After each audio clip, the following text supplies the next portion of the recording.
Alright, it sounds like we're about to get started here. This is the Lantern IQ Finals for January. Pyro versus LEH. LEH is playing for a shot at the big Burning Pumpkin Brawl at the end of the season. And Pyro's already won, so he's just looking for bragging rights at this point. Looks like Pyro won the roll, and he's going to start off on the play. They're showing a little bit of good sportsmanship there as well. That's always nice to see. Pyro's going to keep his opening hand. So is LEH. And Pyro starts off with a breeding pool tapped and passes the turn. It's now LEH's pre-combat main phase.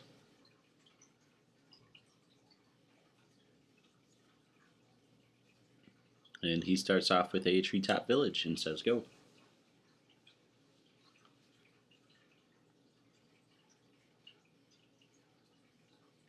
The treetop village is a man land. You can activate it for a green and a colorless, and it becomes a 3/3 green ape creature with trample until end of turn. It's probably one of the cheapest manlands to activate that is a colored manland, and it's quite handy. I've actually considered using it in a number of decks. It looks like Pyro is thinking about his play.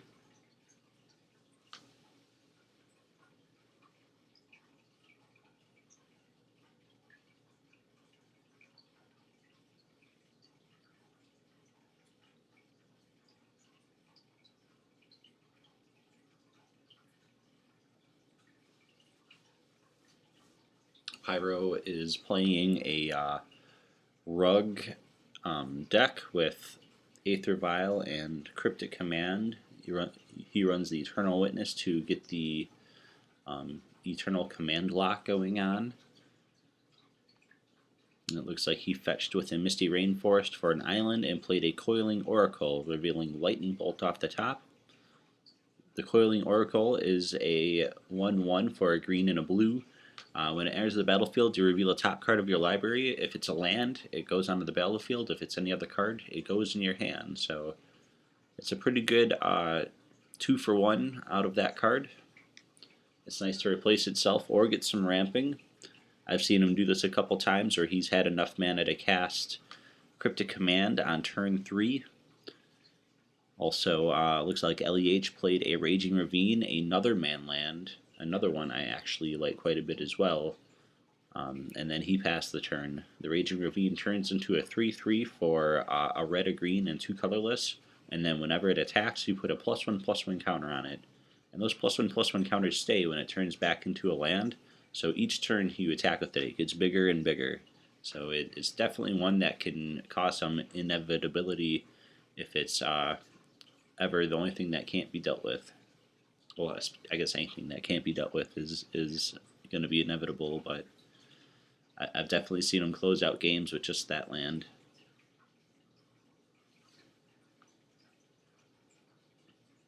And we are on Pyro's third turn. This is his pre-combat main phase. Looks like he decided to attack with the Coiling Oracle in the second main phase.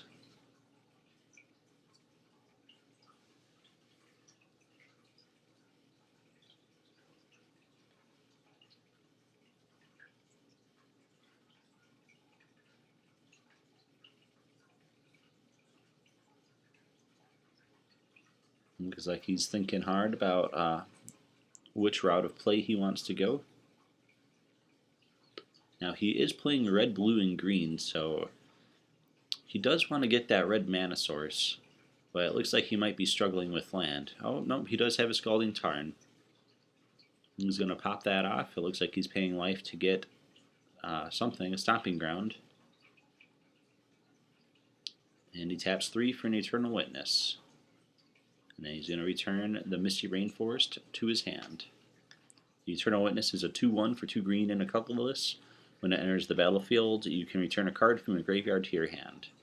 It's part of the lock. He uses it with Aether Vial to flash it out and Cryptic Command to bounce it, so he can keep reusing that cryptic command. But it looks like he's a little bit away from there. He doesn't have an Aether Vial out, so he might not be able to get that lock this game. If he does, we're definitely a few turns away from it. And right now we are on LEH's second main phase, or first main phase. He plays an Overgrown Tomb, paying 2 life for that, and Maelstrom Pulse on the Eternal Witness.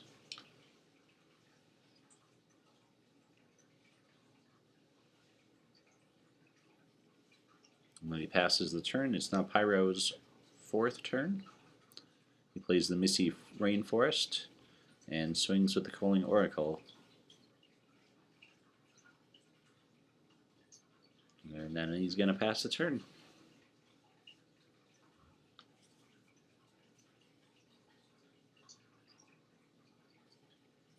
Looks like Pyro's going to try and Vendilion Click in the draw step.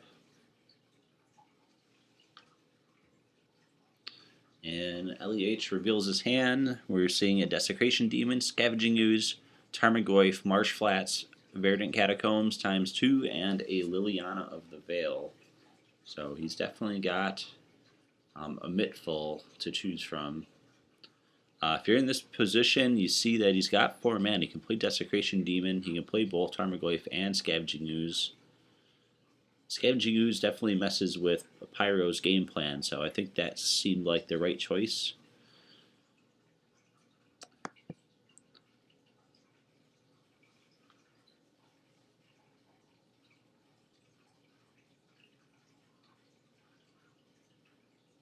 Now we're going into LEH's main phase. He plays a Marsh Flats.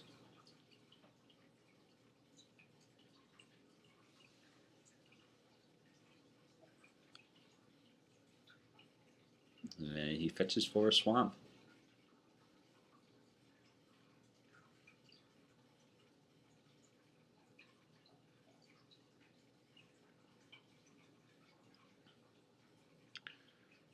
And it looks like he's tapping out to play the Desecration Demon. Desecration Demon is a 6/6 flying. At the beginning of any combat, an opponent can sacrifice a creature. If they do, they can tap the demon. So if Pyro wanted to swing through with Vendilion Click, he could sack his Coiling Oracle. But that is probably not a very good route to go. Looks like he's going to swing at him anyway. Might have like a Lightning Bolt or something, or maybe some tricks. And then he goes to his second main phase and casts a Kitchen Finks. It seems pretty good to keep the Desecration Demon at bay. He also left 2 mana open. He could have some counter magic going on, or any number of things. His deck does like to be reactive. LEH plays a Verdant Catacombs.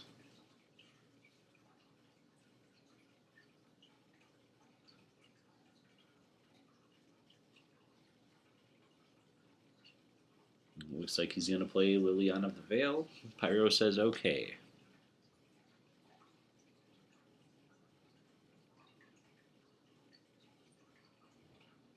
And he +1s Liliana. Each player has to discard a card.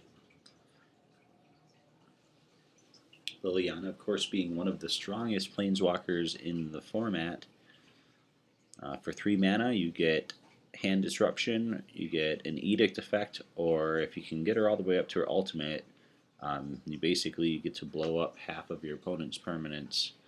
So, yeah, she's pretty solid.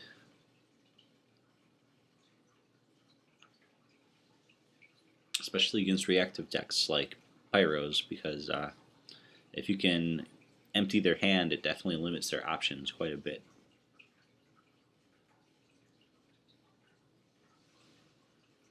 And then LEH plays a Tarmogoyf at the end of the turn. Looks like Pyro wanted to tap out the Desecration Demon during the combat step.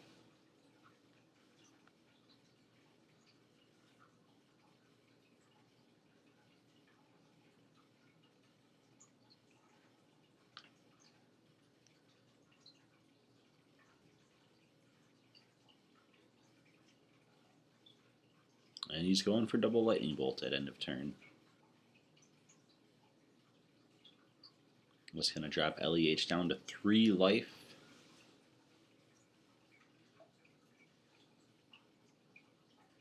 And now he's tapped out.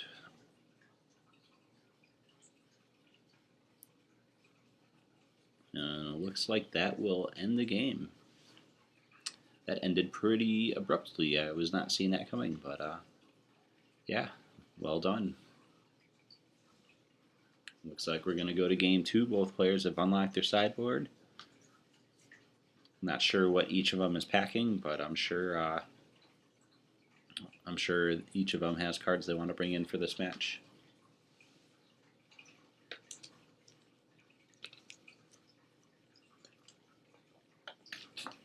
LEH might be looking for some more graveyard hate possibly, or possibly just more removal.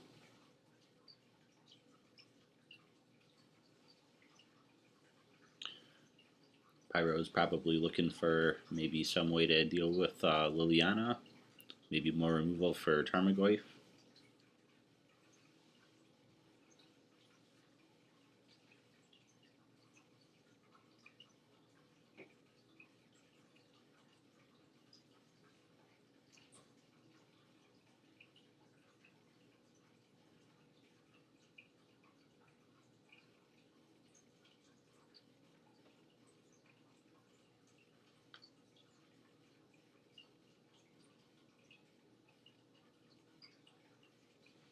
Looks like LEH is going to keep his hand. He's starting on the play. Pyro is also going to keep his hand. LEH starts off with the Treetop Village again, same as his first turn last game. And Pyro starts off with a Misty Rainforest and also passes the turn. Misty Rainforest is a fetch land. You can pay a life and sacrifice it to search for a forest or island and put it on the battlefield. That, of course, is great for fetching the lands that are dual types. He can go get a Stomping Ground with that. He can go get a Breeding Pool or a Steedman. So he can go get any 3 of his colors with that land. And LEH is going to play Blackcleave Cliffs and a Torpor Orb on his turn. Torpor Orb will affect pretty much every creature that Pyro runs. And LEH says he was expecting tons of twin and pod, so that's why he brought the orb with.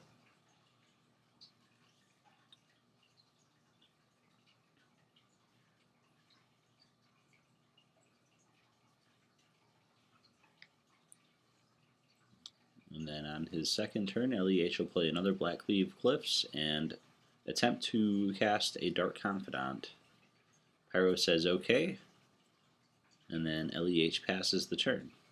Pyro will end of turn fetch with the Scalding Tarn and grab a Stomping Ground. These are 2 of the 3 fetch lands I was or shock lands I was talking about before. You'll see each card type is a dual type. 1 of 2 of the basic types, and that is why he can go fetch for them with those lands such as Scalding Tarn and Misty Rainforest. LEH will end of turn cast a Lightning Bolt targeting the Kitchen Finks. Kitchen Finks would normally gain life when it enters the battlefield, but the Torpor Orb is preventing that trigger from happening. LEH reveals a Desecration Demon off the top of his library for Dark Confidant and pays 4 life to put it into his hand. He also plays a Raging Ravine and casts a second Lightning Bolt targeting that Kitchen Finks that persisted after being destroyed by the first one.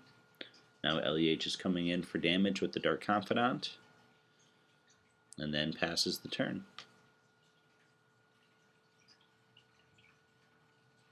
For Pyro's turn, he'll play a Scalding Tarn.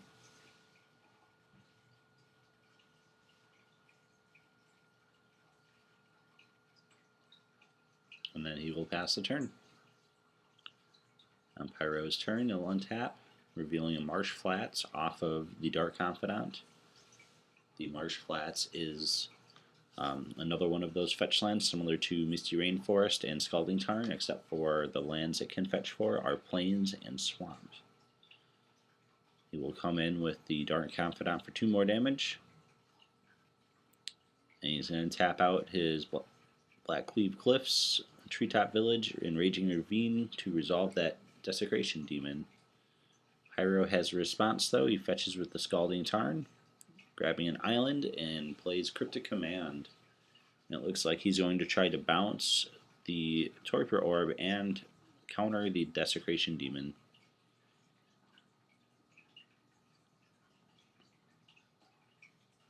It is Pyro's turn. He'll cast Coiling Oracle, revealing a Eternal Witness off the top. He will drop a Misty Rainforest and sacrifice that to go get a Forest. Since the Torpor Orb's out of play, he can make full use of the Coiling Oracle. And now he's tapping 3 for the Eternal Witness. And he grabbed the Cryptic Command from his graveyard. So he definitely took full advantage of the Torpor Orb not being on the battlefield that turn. At the end of the turn, LEH is going to sacrifice his Marsh Flats to search for a land, and the Overgrown Tomb is the land he decides to get.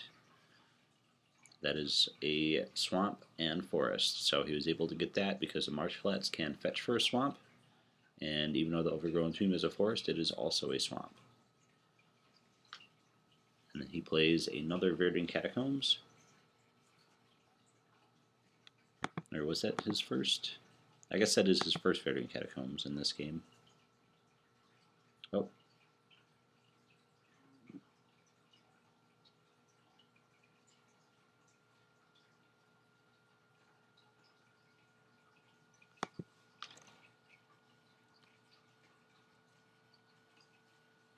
It looks like he missed the Dark Confidant trigger. So this is why we have spectators for these games, so we can catch what he drew.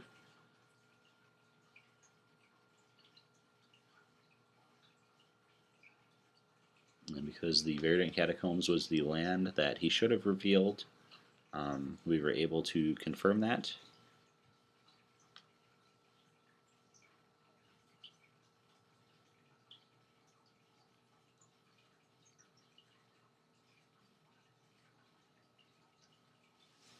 LEH is saying it's a little late. I know he lives in Europe somewhere, so it's about 1 a.m. his time. So, yeah, that is a fair argument. And he does play a Torpor Orb.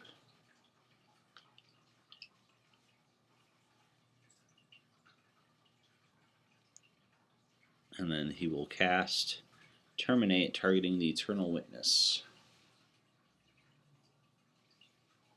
And then he will pass the turn. He didn't really want to swing with his Dark Confidant there. The Coiling Oracle would have chump blocked him and would have been a bad trade. The Coiling Oracle already got his card advantage for Pyro, whereas the Dark Confidant is continuing to produce extra card advantage for LEH. It is now Pyro's pre-combat main phase.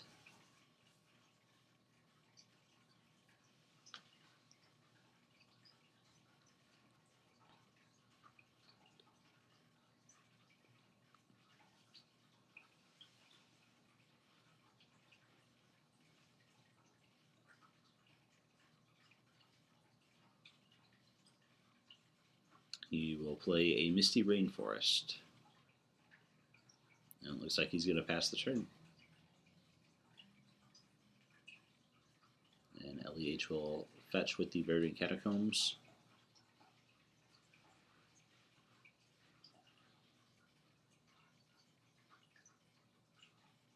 And the Overgrown Tomb is what he fetched for. He's doing alright as far as his mana distribution goes. He reveals Liliana off the top for Dark Confidant. He will pay 3 life for that. And then he will draw for the turn.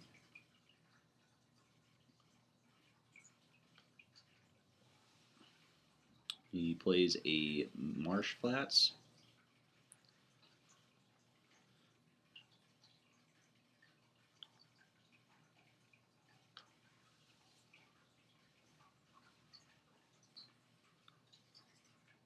He taps 2 mana to activate the Treetop Village. Treetop Village is swinging in for 3. Go to the second main phase. And then he will pass the turn. At end of turn, Pyro will cast Cryptic Command to bounce the Torpor Orb and draw a card.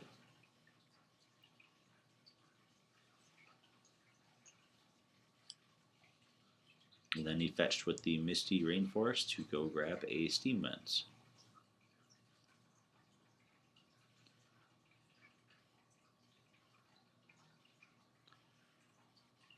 Pyro plays a Coaling Oracle, revealing a Coaling Oracle, and then he casts the second Coaling Oracle. And then he casts an Eternal Witness, returning Cryptic Command to his hand, and then he plays a Raging Ravine. And then he goes to combat, swinging with the one Coaling Oracle that was already in play, and passes the turn. LEH takes the 1 damage from the Oracle, opting not to block with the Confidant. A smart play. Then he reveals Marsh Flats during his upkeep for Confidant, paying 0 life because a land card does not have a converted mana cost. Dark Confidant will draw you an extra card, but you have to pay life equal to its converted mana cost. So all lands will cost 0 life. LEH will play a Maelstrom Pulse, and he just wiped out 3 Coaling Oracles with that 1 card. That's good card advantage.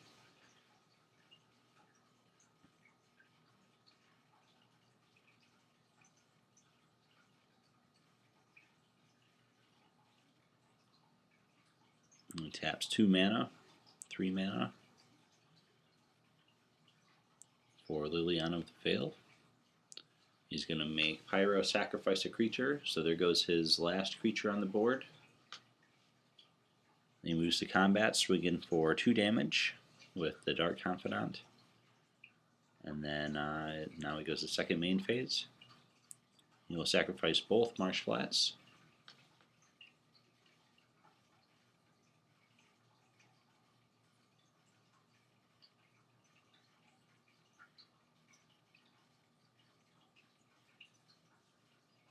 And we will get a swamp and another swamp.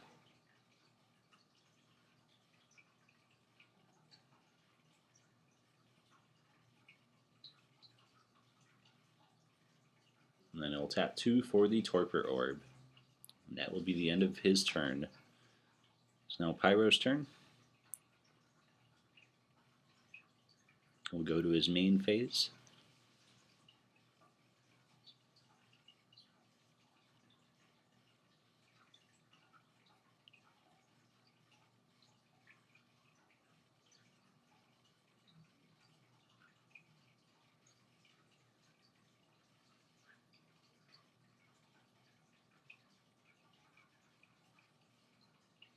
Looks like he's got a couple options, and he's going to activate the Raging Ravine.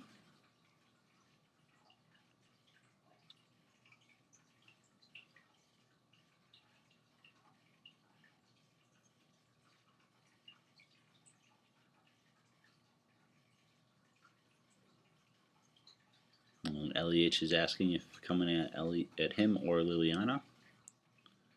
Pyro signals that he's going at LEH. He goes to second main phase, tapping 3 for a Kitchen Finks. And it's not getting him any life, but it will buy him a turn.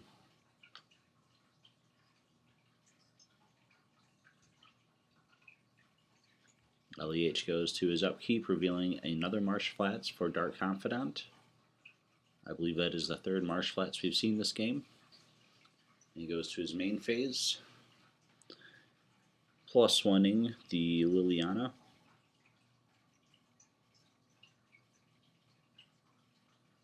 And then he ditches the Marsh Flats that he had drawn. And Pyro ditches a 4th Coiling Oracle.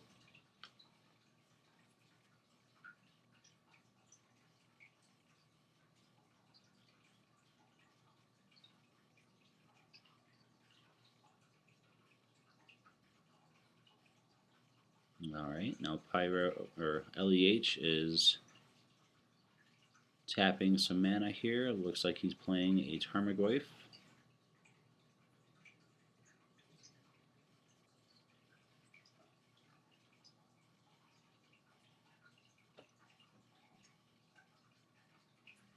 And another Tarmogoyf. So we saw 2 Tarmogoyfs out of LEH. How big are those guys anyway? I see creature, instant, land, sorcery, so we're at 4. I don't see any instants or anything, so yeah, I believe they are 4/5s.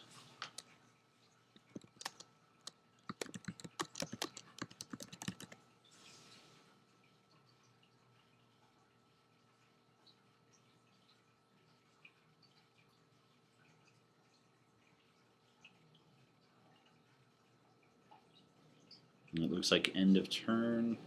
Or no, it was not end of turn, it was during his main phase. And Pyro takes it then.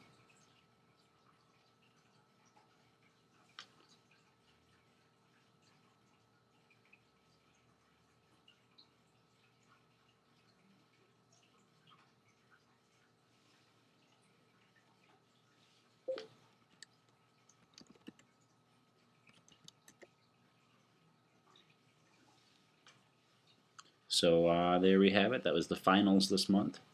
Pyro wins it 2-0 against LEH, and this is his second his second Lantern IQ that he's won in a row. So he's now on a 2-0 streak for tournaments. Congratulations to him. And I hope you guys enjoyed watching this. This was Dull Zero signing off. Hasta luego.